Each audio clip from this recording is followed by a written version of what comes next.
안녕하세요. 반갑습니다. 말씀을 사모하는 여러분, 고난주간을 맞아서 주님께서 십자가를 지시는 그 고통과 고난이 바로 나를 위한 것이라고 하는 걸 묵상하는 여러분, 참으로 여러분 소중한 분들입니다. 주님께서 아끼시고 사랑하시고 주님이 흘리신 그 보혈이 여러분을 통해서 흘러 넘치니 감사할 뿐입니다. 오늘 우리가 함께 이 고난주간 목요일을 우리가 묵상하게 되는데, 주님께서 이제 오늘 제자들과 마지막 만찬을 하시고, 그리고 저녁에 주님께서 그 만찬을 마친 뒤에 제자들의 발을 닦아주신 연후에 이제 감람산으로 가십니다. 그리고 여러분 잘 아시는 그 유명한 겟세마네 동산에 기도를 올리시죠.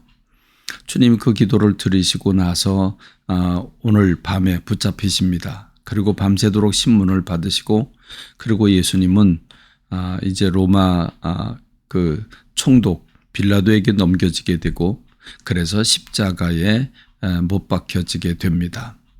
오늘 그 전날 주님께서 제자들과 더불어 마지막 만찬을 하는 날이죠. 주님께서 그 마지막 만찬을 하시면서 뼈 깊은 말씀을 주십니다.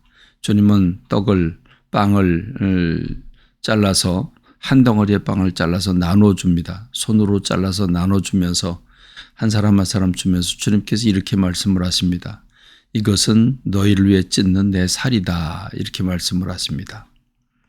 그리고 주님이 이어서 포도주를 나누어 주십니다. 한 동이의 그 포도주를 따라서 나누어서 각 사람에게 나눠주면서 주님이 하신 말씀은 이것은 죄사함을 얻기 위해서 많은 사람을 위해서 흘리는 나의 피, 곧 언약의 피다, 이렇게 말씀을 하십니다.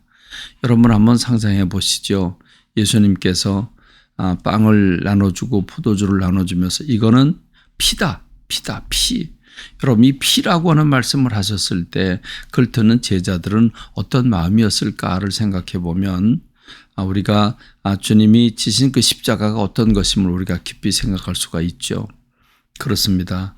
주님이 그렇게 엄숙한 시간을 가지면서 굳은 결심을 하십니다. 내가 이제 이 마지막 이 만찬을 끝으로 내가 너희들과 천국에서 포도를 함께 먹을 때까지, 그때까지 내가 포도로 만든 그 어떤 음식도 먹지 않겠다라고 말씀하시지 않습니까? 비장한 결심을 하시고 주님이 십자가를 지신다고 하는 것을 느낄 수 있습니다.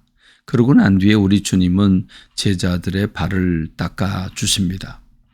예수님께서 일어나셔서 동이의 대야에 물을 받으시고 허리춤에 수건을 이렇게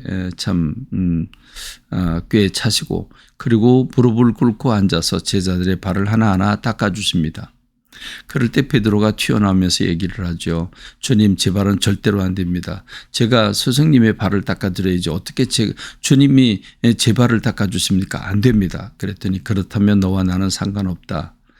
그랬더니 베드로가 그렇다면 목욕도 시켜주십시오. 내 몸도 씻어주십시오 라고 얘기를 하자 예수님, 너희들은 이미 목욕을 했으니 손과 발만 닦으면 된다, 이렇게 말씀을 하시죠. 여기는 영적인 의미가 있죠. 그렇습니다. 구약시대에 이스라엘 백성들이 제사를 드리러 가면 제사장들이 제물을 다 정리하고 난 뒤에 라고 하는 물두멍이죠. 그 물두멍에서 물을 떠가지고 손과 발을 닦습니다. 그리고 성소와 지성소로 들어가지요. 그것은 놋제단에서 이미 제물을 드렸기 때문에 손과 발만 닦으면 됩니다. 그렇습니다. 예수 그리스도의 보혈로 구원받는 제자들, 자범죄, 육신이 연약해서 짓는 죄를 씻는 손과 발만 닦으면 된다고 하는 영적인 의미로 말씀을 해 주셨지만, 주님은 실제로 이 발 닦아주시는 것을 통해서 그래, 맞다, 내가 너희들의 주와 스승이지, 너희들의 주와 스승인데 내가 너희들의 발을 닦아준 이유가 있다. 그것은 너희들이 서로 발을 닦아주기 위함이다 라고 말씀을 해 주십니다. 그렇습니다. 우리가 돈은 왜 봅니까? 우리가 돈 벌려고 한 이유가 무엇입니까? 누리려고 하고 인정받으려고 하고 대접받으려고 그럽니다. 나는 손 하나 까딱 안 하면서 사람들을 시켜서 이 일 저 일 시켜서 합니다. 돈 줬다는 거죠. 돈 줬기 때문에 난 시켜도 된다는 거죠. 그게 오늘 우리가 사는 시대의 문화입니다. 권세 잡으려고 한 이유도 마찬가지입니다. 내 마음대로 하기 위해서입니다. 명예를 얻으려고 하는 이유도 내 이름 석자가 다른 사람에게 인정받기를 위해서가 아니겠습니까? 세상은 이렇게 자기가 인정받으려고 세상은 이렇게 몸부림치는 세상입니다. 그러나 주님은 너희는 그렇지 않다라고 말씀을 하시죠. 세상은 그럴지 모르지만 너희는 그렇지 않아. 너희는 그러면 안 되지라고 말씀을 하시죠. 그렇습니다. 세상은 그렇지 않다는 게 무슨 말씀이십니까?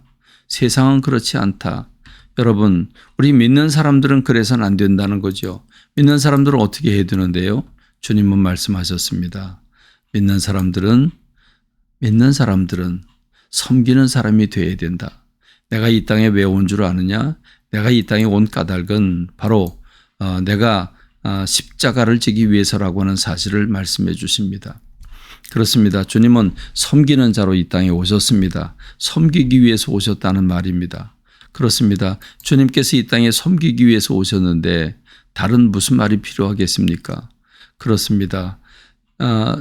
주와 스승이 돼서 제자들의 발을 닦아주신 것은 너희들이 다른 사람의 죄와 허물을 들춰내고 다른 사람이 뭘 조금 잘못하면 그걸 가지고 온 동네방네 난리 피우는 것이 아니라 그걸 덮어주고 그 허물을 덮어주고 그 부족한 부분을 내가 채워주라는 거죠. 서로 더러운 발을 닦아주는 겁니다. 굳은 일들을 하는 겁니다.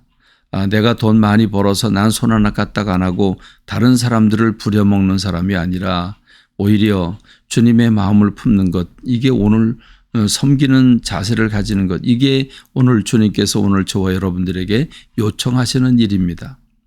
그렇습니다. 중동 지방에서 손님들이 찾아오면 발을 닦아주되 그 종들이 닦아드렸습니다. 그렇습니다. 주님이 주와 스승이 돼서 발을 닦아주셨는데 우리가 무슨 말을 할 수 있겠습니까? 그러므로 오늘 저와 여러분들이 내게 주어진 삶을 살되 특별히 섬기는 삶을 사는 우리가 되길 원합니다. 그게 자기 십자가를 지는 것이고 그것이 빛이 되고 소금인데 다른 사람들이 인정해 줄 정도가 돼야 됩니다. 나 스스로 자위하는 섬김이 아니라 다른 사람이 인정해 줄 수 있는 빛이 되고 소금이 되는 섬김을 사는 저와 여러분 되길 간절히 소망합니다. 감사합니다. 말씀을 맺겠습니다.